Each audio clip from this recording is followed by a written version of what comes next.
wabarakatuh. Perkenalkan, nama saya Sufyan Fasyah, dosen Madalid dengan NIM 2510913019. Hari ini saya dan teman-teman saya akan membahas tentang rasa kemanusiaan dan keadilan di lingkungan mahasiswa. Jika kita mendengar rasa kemanusiaan yang adil dan beradab, itu merupakan nilai dari sila kedua Pancasila. Tetapi kita hanya sering menghafal tanpa benar-benar memahami dan menerapkannya dalam kehidupan sehari-hari. Sebagai mahasiswa, kita juga punya peran penting di dalam kampus. Kita bukan hanya untuk kuliah, lalu membuat tugas dan masuk pulang sebagai mahasiswa kupu-kupu. Tetapi kita juga bagian dari sosial kampus. Cara kita berbicara, cara kita berdebat, cara kita berdiskusi, cara kita bersikap, bahkan berkomentar di dalam media sosial pun itu merupakan nilai kemanusiaan yang ada pada diri kita. Di era modern sekarang, teknologi semakin canggih, media sosial semakin bebas. Tetapi sayangnya kita masih menemukan sikap yang kurang mencerminkan nilai kemanusiaan. Misalnya, daripada yang berujung saling menjatuhkan, kurang menghargai pendapat orang lain, bahkan melakukan perundungan antar mahasiswa. Padahal di lingkungan kampus kita, yakni Universitas Andalas, memiliki mahasiswa yang berasal dari latar belakang yang berbeda-beda. Ada yang berbeda daerah, ada yang berbeda budaya, ada yang berbeda cara berpikir, ada yang berbeda suku. Padahal perbedaan itu sebenarnya menjadi kekayaan, bukan menjadi salah satu sumber perpecahan kita semua. Karena itu, penting bagi kita sebagai mahasiswa Universitas Andalas untuk benar-benar menerapkan nilai kemanusiaan yang ada dalam kehidupan sehari-hari. Rumusan masalah. Nah, dari latar belakang tadi ada beberapa pertanyaan yang ingin dibahas. Pertama, sebenarnya seberapa paham sih mahasiswa tentang nilai kemanusiaan yang adil dan beradab di era sekarang?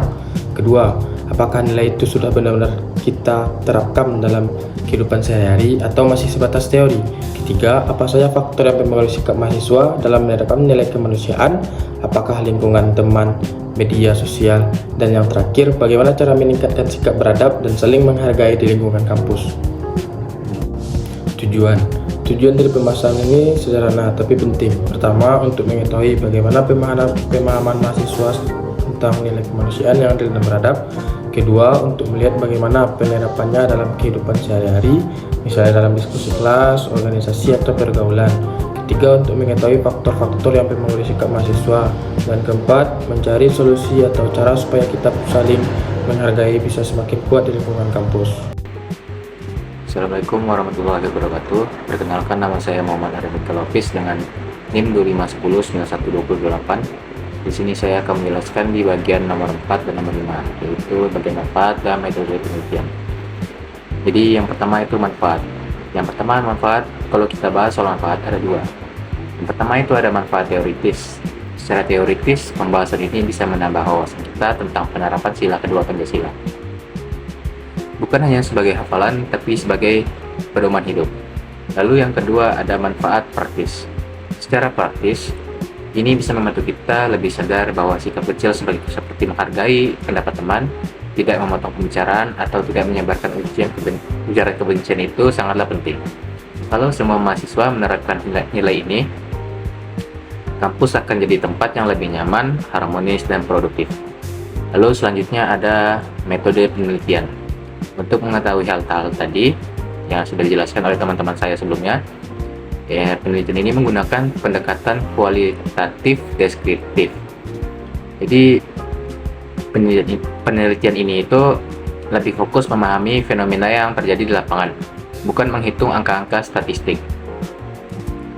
Jenis penelitiannya itu adalah studi lapangan atau field research. Lokasinya di Universitas Andalas dengan subjek penelitian mahasiswa aktif. Data dikumpulkan melalui observasi, wawancara, dan dokumentasi. Jadi peneliti benar-benar melihat langsung bagaimana sikap mahasiswa, lalu melakukan wawancara untuk mengetahui pendapat mereka. Kemudian data dianalisis melalui reduksi data, penyajian data, dan penarikan kesimpulan. Baik, selanjutnya akan saya serahkan kepada yang bersangkutan. Sebagai penutup, bisa kita simpulkan bahwa nilai kemanusiaan yang adil dan beradab itu sangat relevan di era modern sekarang. Mahasiswa sebagai generasi terdidik seharusnya menjadi contoh dalam bersikap adil, menghargai perbedaan, dan menjaga etika. Hal sederhana seperti tidak merendahkan teman, menghargai perbedaan pendapat saat diskusi, serta bijak menggunakan media sosial, itu sudah termasuk ke dalam nilai kemanusiaan. Kalau kita semua memulai dari diri sendiri, maka lingkungan kampus akan menjadi lebih harmonis dan nyaman untuk kita semua.